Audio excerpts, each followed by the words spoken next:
Welcome to the John and Heidi Show podcast. John and Heidi.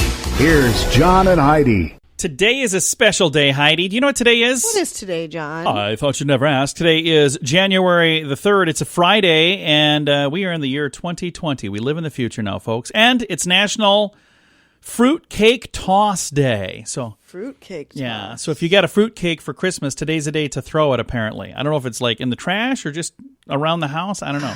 We do have a throwing story coming up later, but it wasn't fruitcake.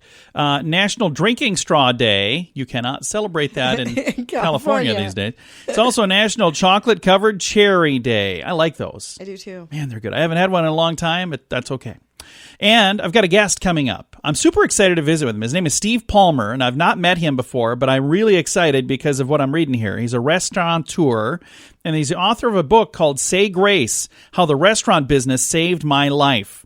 Okay. He struggled for years with addiction, and he's gone through treatment and lost a close friend to suicide, and he's put this book together to help other people, and it's working. I've got a link to a story in the show notes if you want to read all about it, and better yet, stick around. We'll chat with him in a bit. Student loan debt is out of control for many people. Are you one of them? The average graduate walks away with anywhere from $25,000 to $40,000 in student loans. Believe it or not, 2% even manage to owe over $100,000 by the time they graduate. If you have several different student loans, let us consolidate them into one loan and one payment at singlestudentloan.com. If you have only one student loan, we may be able to offer you a better rate to help you get that loan paid off sooner at singlestudentloan.com. That's singlestudentloan.com.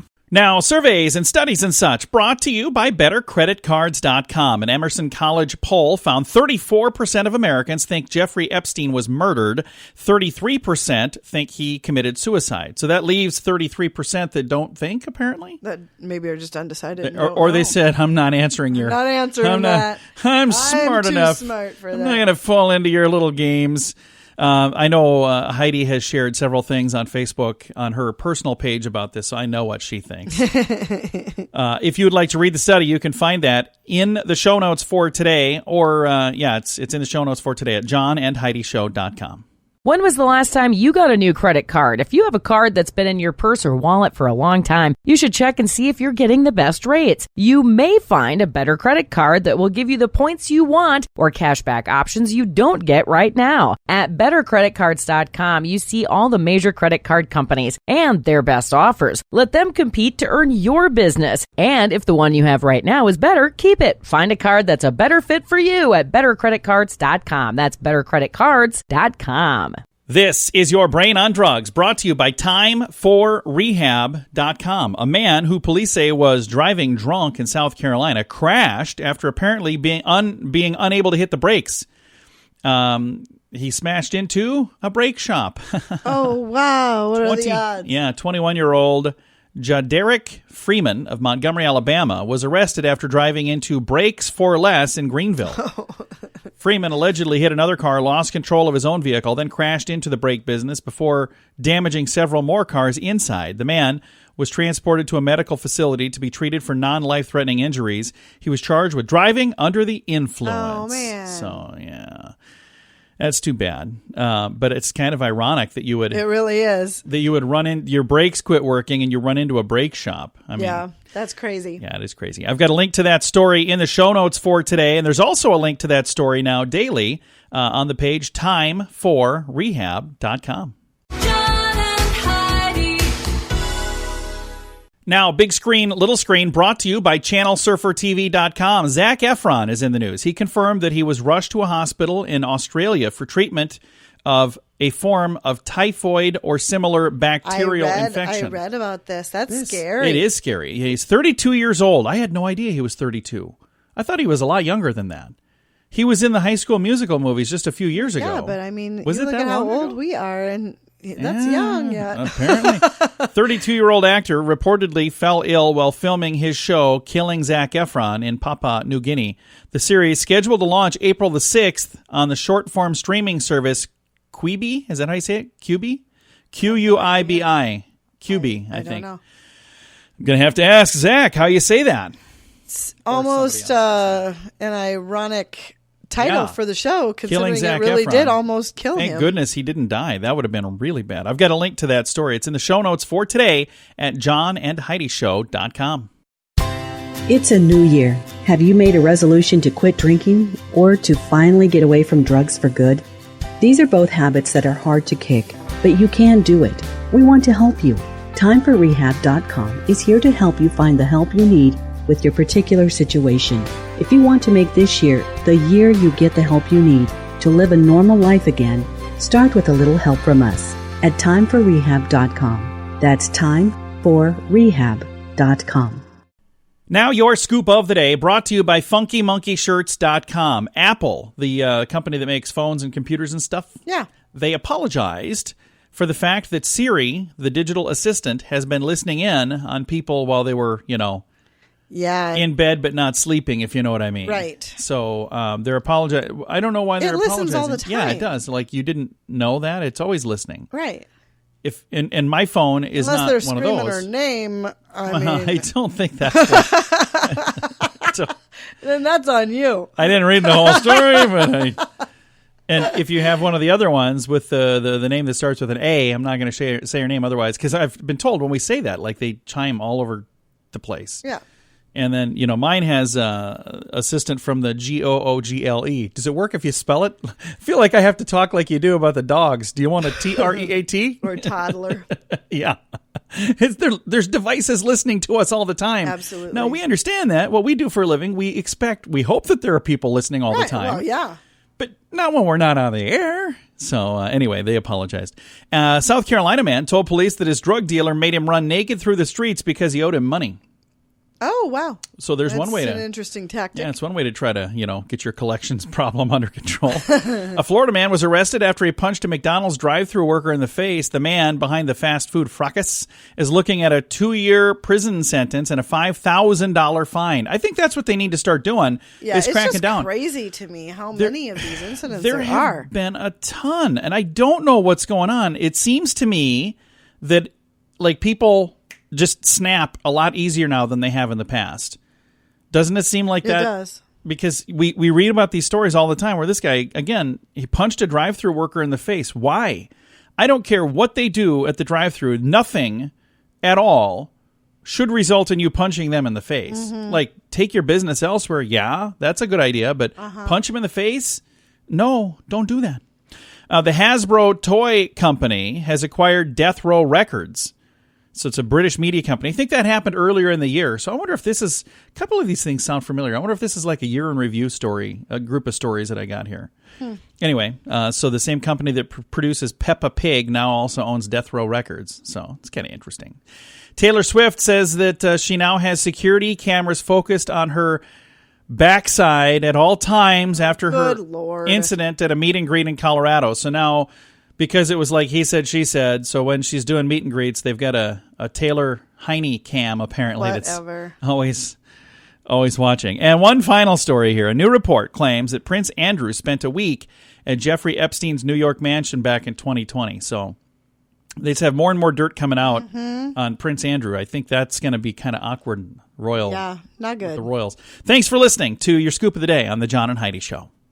Student loan debt is out of control for many people. Are you one of them? The average graduate walks away with anywhere from $25,000 to $40,000 in student loans. Believe it or not, 2% even manage to owe over $100,000 by the time they graduate. If you have several different student loans, let us consolidate them into one loan and one payment at singlestudentloan.com. If you have only one student loan, we may be able to offer you a better rate to help you get that loan paid off sooner at singlestudentloan.com. That's singlestudentloan.com. Thank you so much for listening to the John and Heidi Show. Super excited to visit with Steve Palmer. He is the author of Say Grace, How the Restaurant Business Saved My Life. Steve, how are you, sir? I'm great. How are you this morning? I am fantastic. Thank you so much for taking the time to chat with us. Now, let's talk a little bit about how this book came to be. So let's kind of start from the beginning and how this whole thing came together. Sure. So the book is a memoir in a sense. I am someone who's been in the restaurant business my whole life, 35 years, and have struggled with addiction.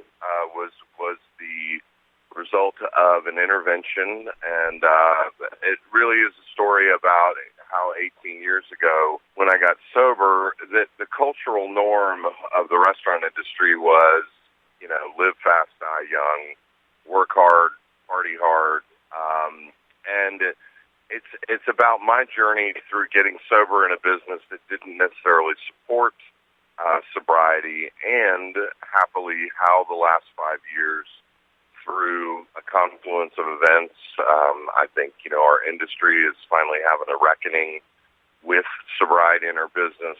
Certainly people like Anthony Bourdain's suicide has sort of shone a light on it. And we had a chef that committed suicide that was working for us named Ben Murray. And subsequently the book talks about the nonprofit that we founded called Ben's Friends, which is, it started as a weekly support group in Charleston, South Carolina, where I'm based, where my restaurant group, the Indigo Road, is based. And now we're in 14 cities, how it's kind of grown into a national movement. And it's really, the book is a story about an industry having a reckoning with itself. And I say this all the time, we spend, in the restaurant business, we spend every night taking care of other people. And the book is really about how we're learning to take care of ourselves and take care of each other. Now, this is a time of year when people make resolutions, to make a change in their life. And the big resolutions are they're going to lose weight or they're going to quit smoking. But another big one is to quit drinking. And this is a really good, any time of year is a good time of year to do it, but this is a really good time of year to make that change. But don't do it like a lot of resolutions that only last for like a week or two.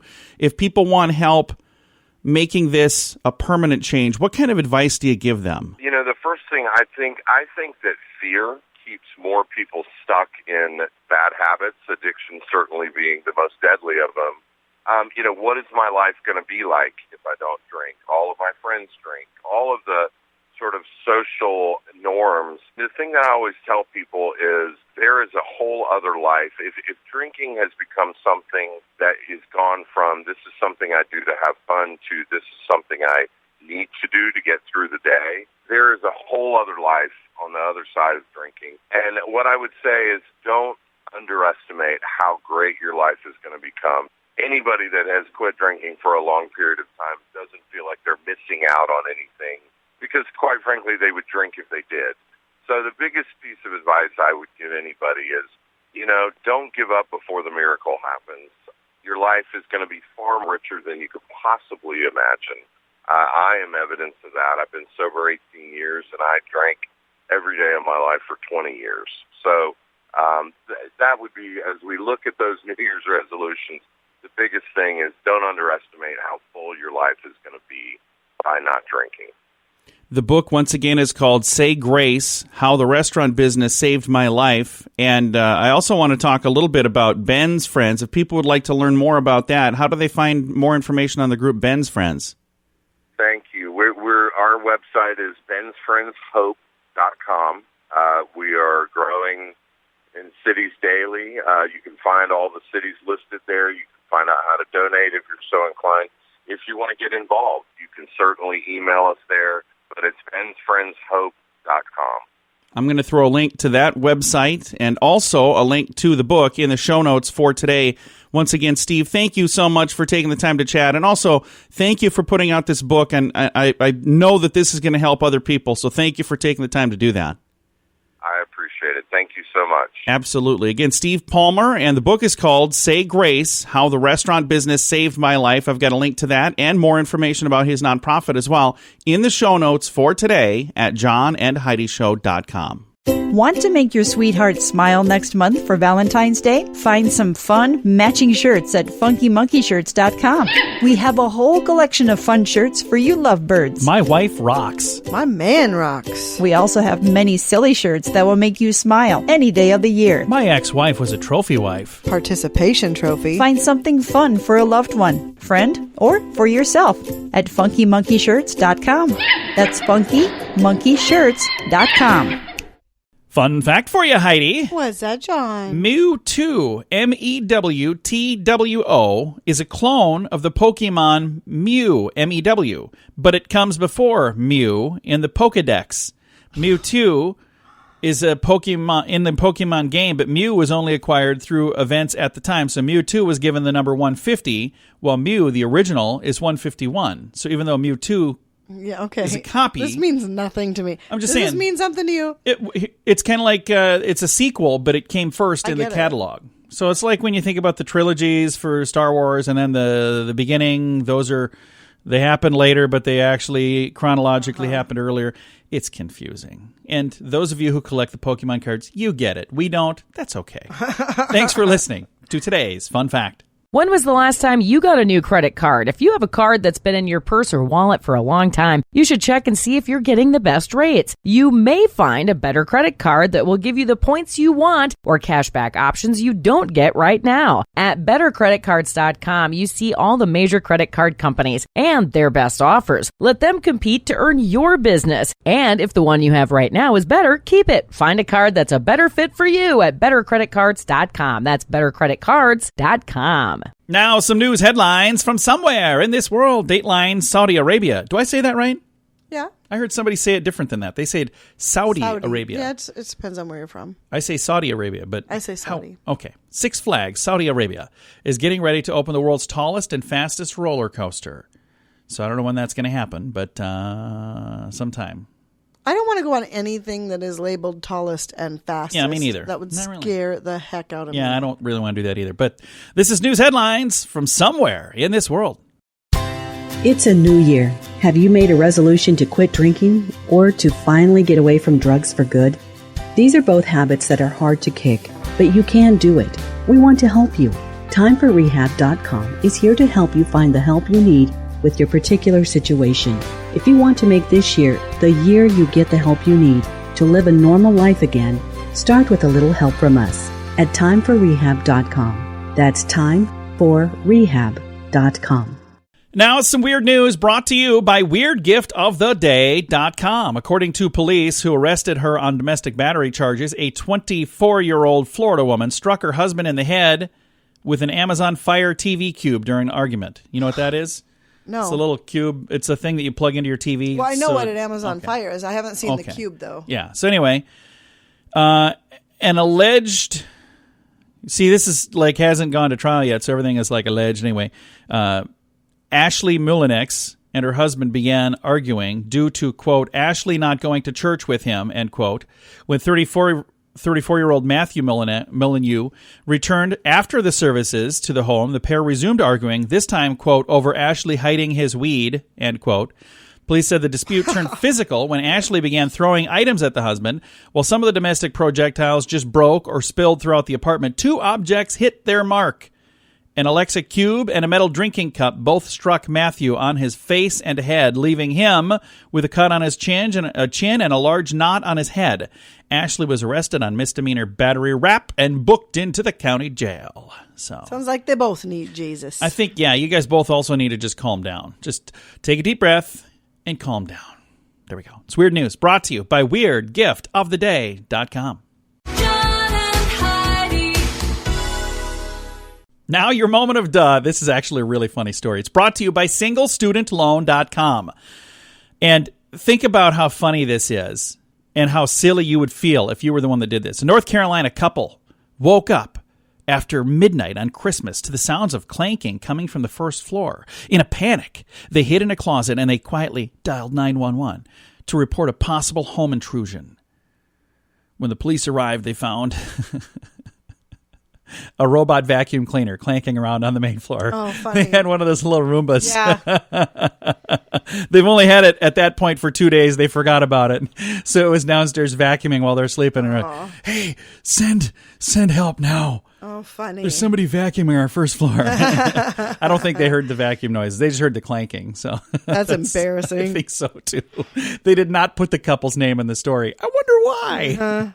Thanks for listening to today's Moment of Duh. When was the last time you got a new credit card? If you have a card that's been in your purse or wallet for a long time, you should check and see if you're getting the best rates. You may find a better credit card that will give you the points you want or cashback options you don't get right now. At bettercreditcards.com, you see all the major credit card companies and their best offers. Let them compete to earn your business. And if the one you have right now is better, keep it. Find a card that's a better fit for you at bettercreditcards.com. That's bettercreditcards.com. Now, fake news or Florida? This is a portion of the program where I read a little news headline, and Heidi has to tell me, is this a true story from the great state of Florida, or is it fake news made up just to trick Heidi? You ready? I am ready. All right. Fake news or Florida? 2 Miami teens were arrested for urinating in a police car's gas tank after one of the boys was stuck in the tank. Fake news or Florida? Oh, I'm going to say fake news. Oh, it is fake news. I thought maybe you'd fall for that one. So, thank goodness. Thank goodness that was fake news. That would probably hurt. This is a fun little thing we like to call fake news or Florida. John and Heidi. This portion of the John and Heidi Show is brought to you by the John and Heidi Show. That sounds kind of funny, but it's true. Go to your local radio station and ask them to start carrying the John and Heidi Show. Here's the best part. They can carry the show for free. They play a couple commercials, but it doesn't cost them anything every month. So if you know a radio station that could use a little bit of help, send them our way. Send them to johnandheidishow.com. Again, johnandheidishow.com. We would love to do a radio program in your community. Then you could listen to the podcast and listen to us on the radio. John and Heidi. We always like to wrap things up around here with good news, and I think this is good news. Comes your way courtesy of bettercreditcards.com. And this is a cool story from the tail end of last year. Here's the headline. Firefighters rush out of a grocery store after an emergency call, return to find their grocery stores were paid for by a stranger. How cool is that? Groceries, you mean? What did I say? You said grocery stores. Oh, yeah. Their groceries were paid for by a stranger. Returned nice. to the store to find the groceries had been paid for by a stranger. So this happened. It says Fishers Fire Department in Indiana. The firemen were there shopping for groceries at a store, and dispatchers called an emergency, so they took off. Even though they had a cartload of stuff, they left it there, and they said, hey, we'll be back for this, but they had to leave. Right. When they get back, all the groceries were placed in a cooler, and an anonymous person had paid for the groceries. The stranger left a note that replied, thank you for your service, but they chose to stay anonymous. That's beautiful. They said, we came back, and we got back in line. The store associate says, no, you don't have to get in line. They're already paid for. And they said, well, they shouldn't have been. No, somebody here paid for them. And That's then here's wonderful. a little note for you. I love that. The crew hopes that the person who did that will see the post that they posted on their Facebook page, and they hope that they'll also know just how much their kindness is appreciated. The grocery store said, we admire the generous customer who paid for the firefighters' groceries. We also are gratified by the thoughtfulness, the thoughtful service of the associate who held the groceries until they could return. We are honored to have played a role in this gesture of support for their bravery and community spirit. I think it's really, really cool. I've got a link to the full story if you want to read all about it. It's in the show notes for today at johnandheidishow.com. Time to say goodbye, Heidi. Goodbye, Heidi. Goodbye, everybody. Have a great day. Have a great weekend. And thank you for listening to the John and Heidi Show.